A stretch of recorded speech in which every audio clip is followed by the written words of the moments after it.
Սուտ, կեղծավորություն և խաբեություն։ Համացանցը մինչև հիմա քննարկում է ամեն ինչ կավարտվի մեզնով ֆիլմը։ Ավելի ճիշտ Blake Lively և Ջասթին Բալդոնիի միջև կոնֆլիկտը։ Հունվարին հրապարակվեց Blake Lively, Taylor Swift-ի և Ryan Reynolds-ի միջև նամակագրությունը, և դա փոխում է ամեն ինչ։ Հավատացեք ինձ։ Ողջույն բոլորին, բարի գալուստի մալիք, ես Անահիտն եմ։ Ես այս հոլովակին սպասել եմ 1.5 տարի։ Այն 1.5 տարի հետաձգվում էր, քանի որ նորությունները թարմացվում են, կարելի ասել ամիսը մեկ անգամ, ու ամեն նորություն ավելի մասշտաբային է, որպեսզի չլիներ կարճ հոլովակներ, ունեք ինչպիսին է, որ Ջասթին Բիբերը ու Հելի Բիբերը կյանք, որ ամեն ամիս մի նորություն լինում է, ու բոլորը դա լարքում են իրենց համար հոլովակի թեմա։ Ես դա չի ուզում հավաքել մի անկյունում, որովհետև նորությունները մեկ-մեկ հայտնվել է այս թեման, ու ձեզ մատուցել լիարժեք տարբերակով։ Ինչու հիմա որոշեցի նկարել այս հոլովակը, որովհետև ըստ դատարանի Taylor Swift-ի և Blake Lively-ի միջև նամակագրությունը հասանելի է բոլորիս, և մենք կարող ենք տեսնել, թե ինչ է այնտեղ գրված։ Իսկ այնտեղ եղած ինֆորմացիան շոկային է։ Ես ձեզ առաջարկում եմ հարմար տեղավորվել ու վայելել հոլովակը, հետաքրքիր է լինելու։ Սկզբի համար պետք է հետ գնալ մոտ 3 տարի, քանի որ պատմության սկիզբը այս պարագայում շատ կարևոր է։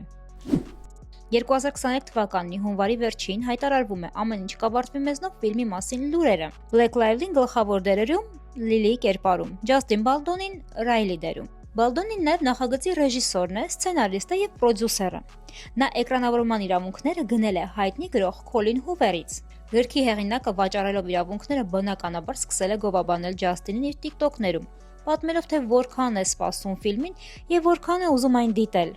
Հաջորդ մի քանի ամիսների ընթացքում անցկացվում էին նախնական հանդիպումներ Լոս Անջելեսում և Նյու Յորքում։ Lively-ն և Բալդոնին միասին նկատվել են Soho House-ում, Sony ստուդիայում սցենարի ընթերցման ժամանակ։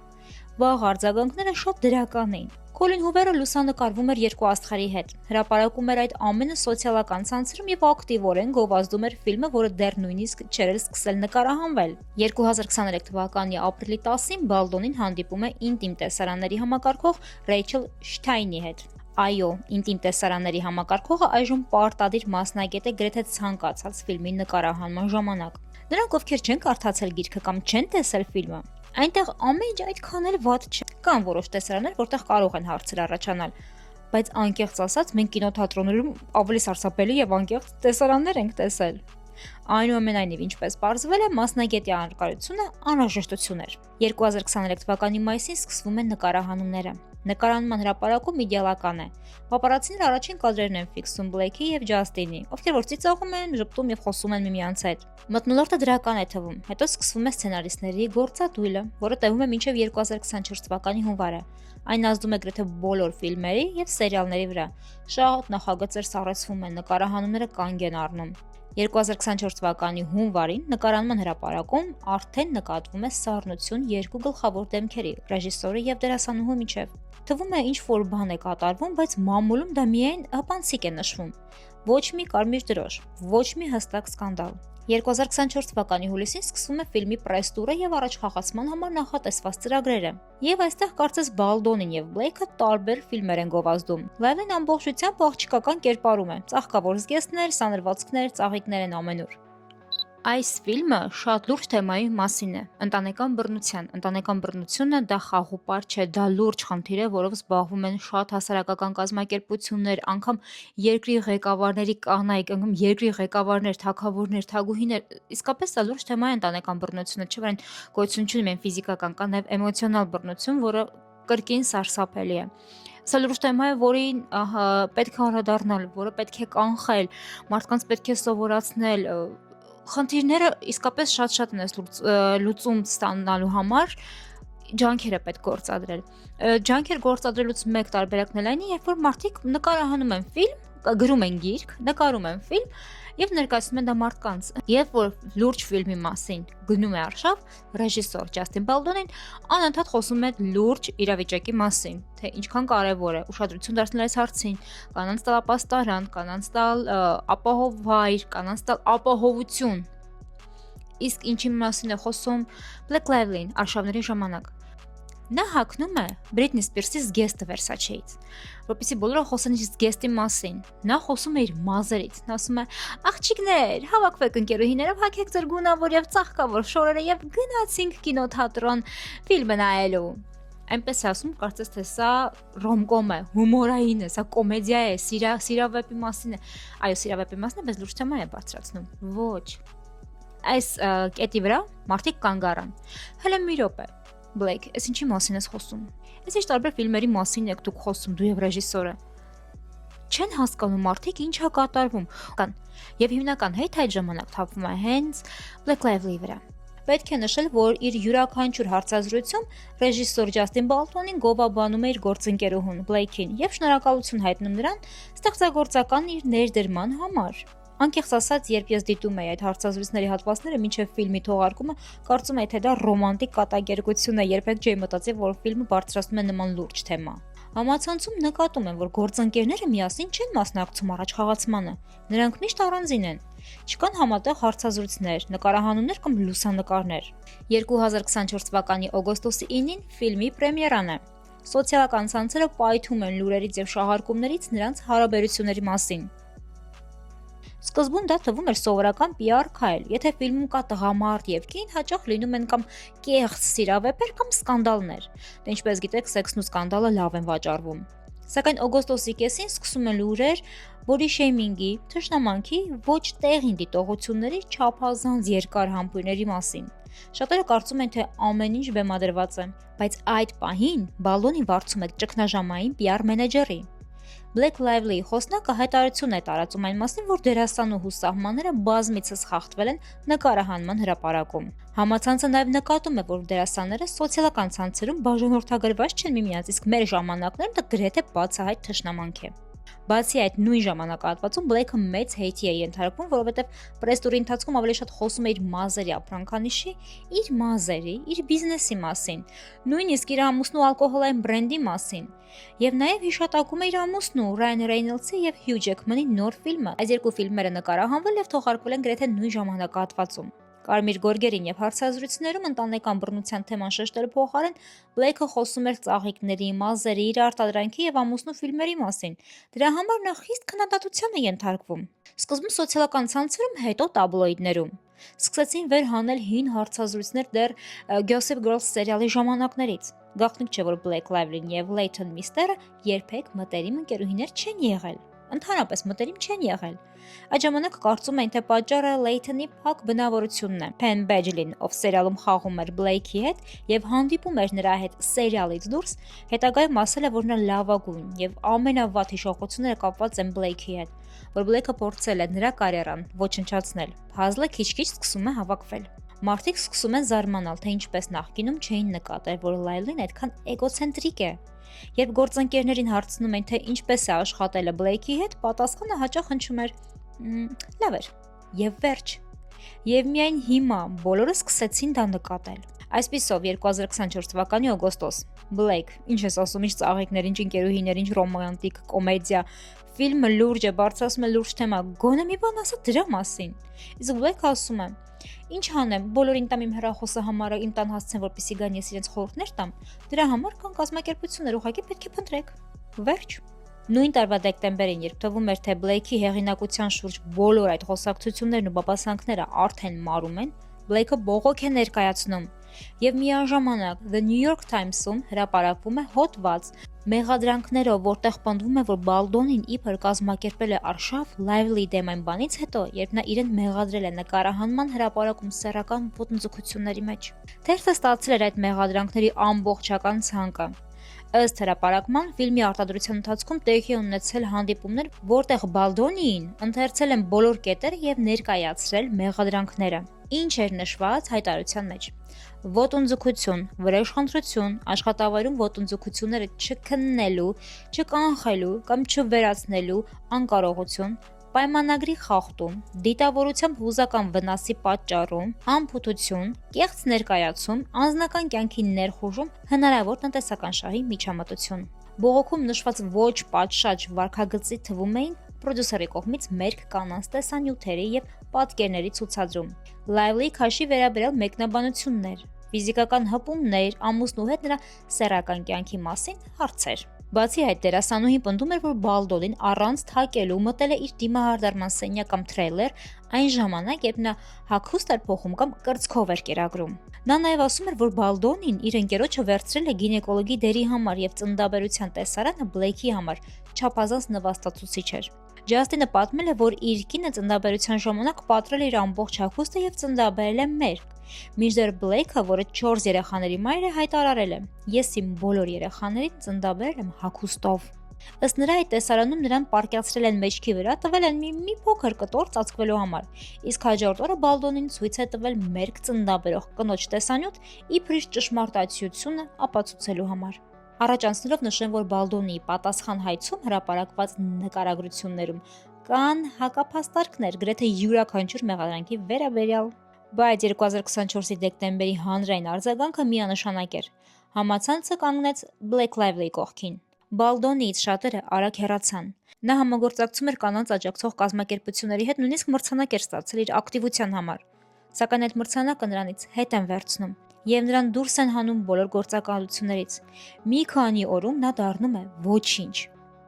2024 թվականի դեկտեմբերի 21-ին Լևլին արդեն պաշտոնական հայց է ներկայացնում Նյու Յորքի դաշնային դատարան, պատասխանողներ նշելով Բալդոնին, պրոդյուսեր Ջեյմի Հիթիին, Wayfair ստուդիոին եւ PR մասնագետներ Մելիս Նայթանին եւ Ջենիֆեր Էյլբիրին։ Նա մանրամասն ներկայացնում է 12 միջադեպ, նշում 4 վկա եւ պահանջում փոխհատուցում եւ հրապարակային ներողություն։ Black Lively-ն եւ Ryan Reynolds-ը համարվում են A-լիստի աստղեր։ Նրանք իրենց բավականին հայտնի ընկերներին բոլորին նամակ են գրում ու նամակները սկսում են այսպիսի խոսքերով, սկսում են շռայլել մարդուն, հանձնում են հիանալի խոսքեր, նախադասություններ, բարմաղթանքներ, բարեխոսություններ, այդ կարգի, հետո վերջում երկու տողով նկարագրում են, թե իրենք ինչ են ուզում այդ մարդուց։ Երբ որ Ben Affleck-ին էր գրել Black Lively-ն, այնտեղ նշել էր նաև թե որքան է սիրում Ջենիֆեր Լոպեսին այդ ժամանակներն գրամուսնացած էին, բայց Ben Affleck անգամ այդ նամակը չի բացել։ Իսկ Black-ը նրան խնդրել որպեսզի նա խառնվի կինոարտադրությանը։ Բոլորին խառնել են այս կինոարտադրության մեջ, բոլորից խնդրել են որպեսզի խեղճ Ջասթին Բալդոնին ուղակի հանեն վերացնեն ու այդ ֆիլմը սարքեն Բլեյքինը, որպես չգիտեմ ով։ Ֆիլմը նկարահանվել էր Wayfair ստուդիոյի եւ Sony Pictures-ի կողմից։ Wayfair-ը Բալդոնի եւ Ջեյմի Հիթի ընկերությունն է։ PR մասնագետները Բալդոնի կողմից վարձված մասնագետներ էին։ Հաջորդ շաբաթ Բալդոնի իրավաբանական թիմը մեղադրանքները անվանել է կեղծ, վրդովեցուցիչ եւ միտումնավոր արատավորող։ Նրանք հայտարարում էին, որ Lively-ն ինքն է ստեղծել թշնամական մթնոլորտ նկարահանման հրապարակում եւ հրաժարվել է պատշաճ կերպով առաջ խաղացնել ֆիլմը, ինչը ազդել է տոմսարկային արդյունքների վրա։ 2024 թվականի դեկտեմբերի 31-ին Բալդոնին 250 միլիոնանոց հայց է ներկայացնում The New York Times-ի դեմ զրպարտության համար, պնդելով, որ հրապարակումը հանված էր համատեքստից։ Թերթը հայտարարել է, որ պաշտպանում է իր աղբյուրները եւ պատասխանատու է հրապարակված նյութերի համար։ 25 թվականի սկզբին իրավական պայքարը դառնում է լայնածավալ։ Հունվարի 1-ին եւ 2-ին Բալդոնին հանդիպակաց հայց է ներկայացնում Lively, նրա ամուսնու Ryan Reynolds-ին եւ նրանց PR մասնագետ Leslie Sloan-ի դեմ, մեղադրելով զրպարտության, քաղաքացիական շանտաժի եւ իր հեղինակությունը ոչնչացնելու նպատակով համակարգված արշավ կազմակերպելու մեջ։ Բալդոնի թիմը հայտարարում է, որ Lively-ն ի սկզբանե փորձել է խլել ֆիլմը, առաջ տանելով իր սցենարային տարբերակը եւ դուրս մղելով նրան ռեժիսորի դիրքից։ Նյութերում նշվում է, որ նրան նույնիսկ թույլ չեն տվել մասնակցել ֆիլմի պրեմիերային։ Նա իր ընտանիքի եւ ընկերների հետ սպասել է շենքի նկուղում, մինչեւ Black Lively-ն քայլել է կարմիր գորգով։ Բալդոնիի կողմը պնդում է, որ գործը դատարան հասնելիս հնարավոր կլինի պահանջել նամակագրություններ, հարցաքննել վկաներին եւ երդման տակ հարցեր տալ։ Փաստաթղթերում նշվում է, որ Lively-ն ցանկացել է վերահսկել ֆիլմարտադրության բոլոր փուլերը, զգեստներից մինչև մարքեթինգ, մոնտաժ եւ երաժշտություն։ Նա իսկապես ստեղծել է ֆիլմի իր տարբերակը։ Հայցում նաև հիշատակվում է Բլեյքի լավագույն ընկերուհին, նամակագրություններից մեկում անգամ նշվում է նրա անունը՝ Taylor։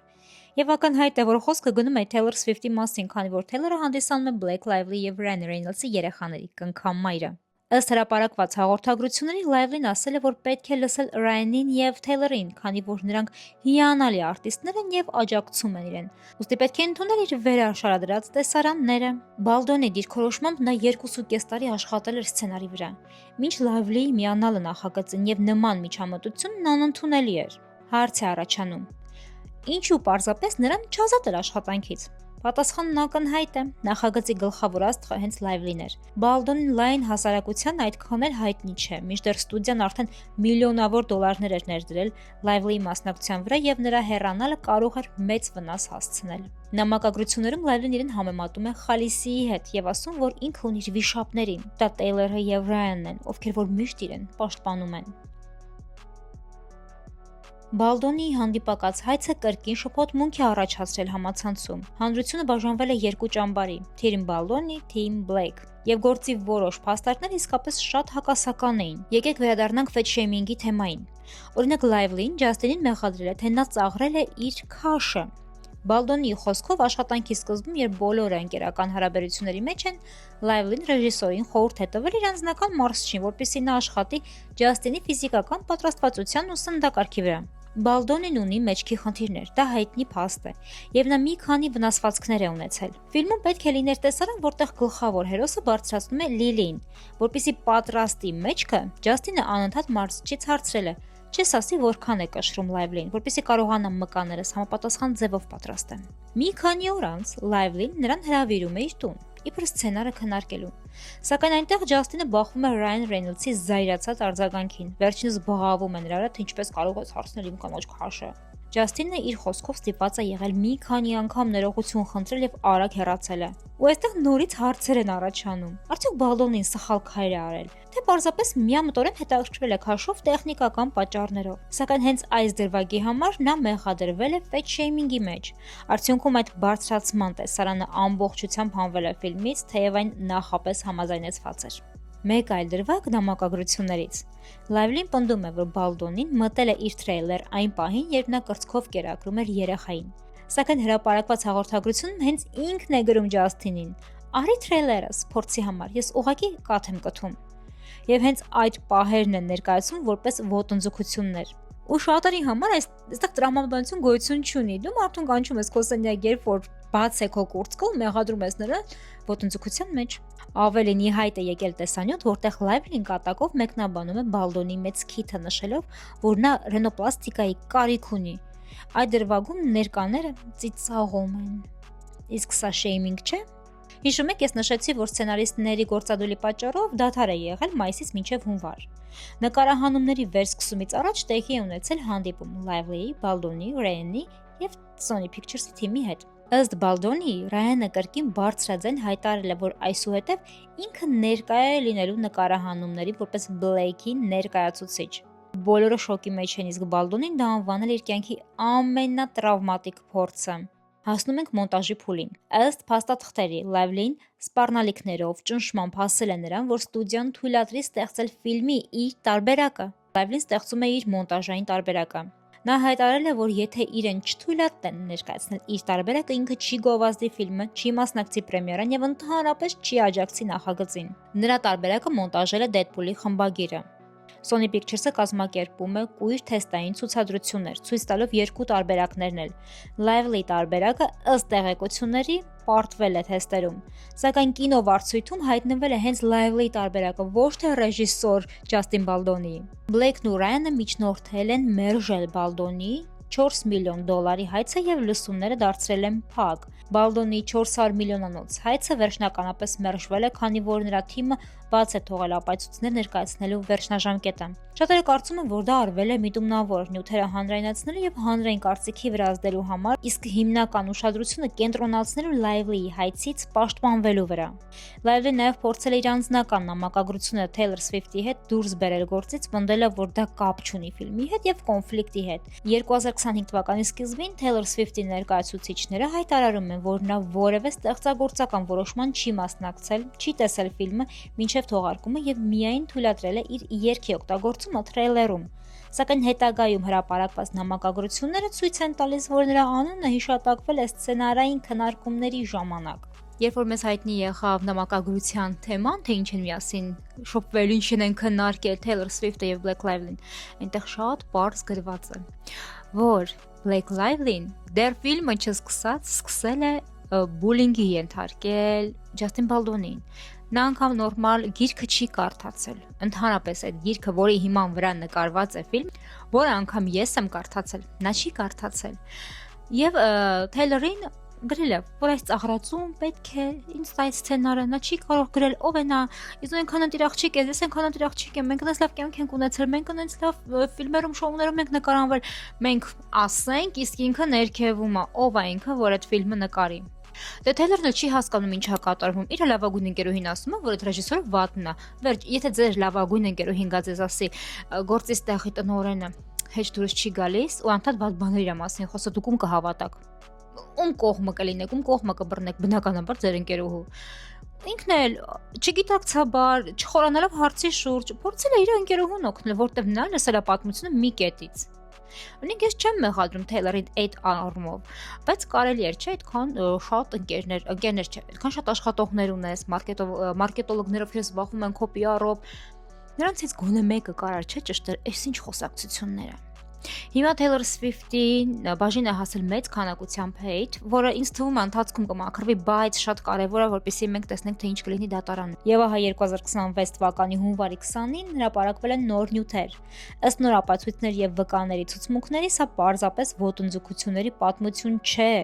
Նշվում է, որ Lively-ն ցանկացել է լիակատար վերահսկողություն ստանալ ֆիլմի վրա դեռևս նկարահանումներից առաջ։ Գործի նոր նյութերը մեզ մի փոքր բացում են այն, թե ինչ են իրականում մտածում ամբողջ իրավիճակի մասին Sony ներկայացուցիչները։ Մինչ այս թվում էր նրանց կողմից ոչ մի խոսք չի հնչել, մինչդեռ հենց նրանք էին ֆինանսավորել ամբողջ արտադրությունը։ Նրանք էին հովանավորել նախագիծը։ Եթե դերասանուհին աշխատավայրում խնդիրներ ուներ եւ դատի էր տվել Wayfair Studio-ին, որը գործընկերն է Sony Pictures-ի, ապա ինչու նրա հայցը չի ներկայացվել նաեւ Sony-ի դեմ։ Sony-ի ներկայացուցիչները Blake-ին անվանել են անիծյալ ահաբեկիչ։ Այո, բառացիորեն այդպես։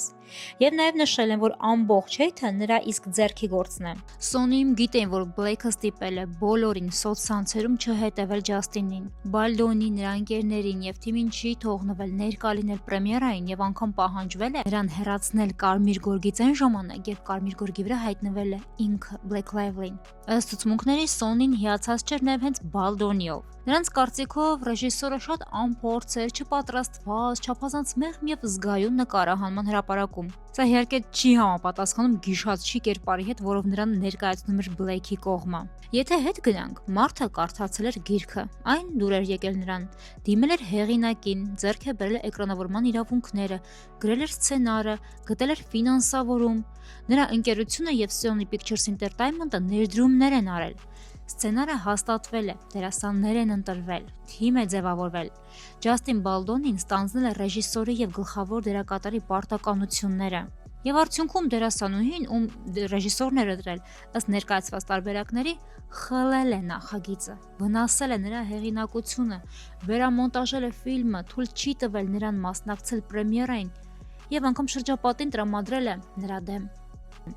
Դատը տեղի է ունենալու մայիս ամսին, ես ոնց եմ սպասում չեք պատկերացնում, հուսում եմ, որ այն բաց կլինի, եթե այս դատը չլինի Ջոնի Դեպի եւ Amber Heard-ի դատի նման, բաց, այսինքն երբ որ նկարահանվում է, գոնե լինի Դիդի նման, երբ որ ամբողջ խոսակցությունը դատարան մեջ տեղի ունենում, գոնե լուսաբանվի լրագրողների կողմից, որպեսզի իմանանք ինչ այնտեղ կատարվում։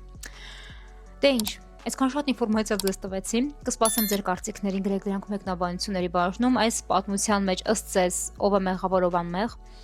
ինչու է այսպես ստացվել եւ արդյոք Blake Lively-ն իրավունք ուներ ուղղակի կործանել մարդու կարիերան։ Դե ինչ, լավ մնացեք, մենք շատ շուտով կհանդիպենք։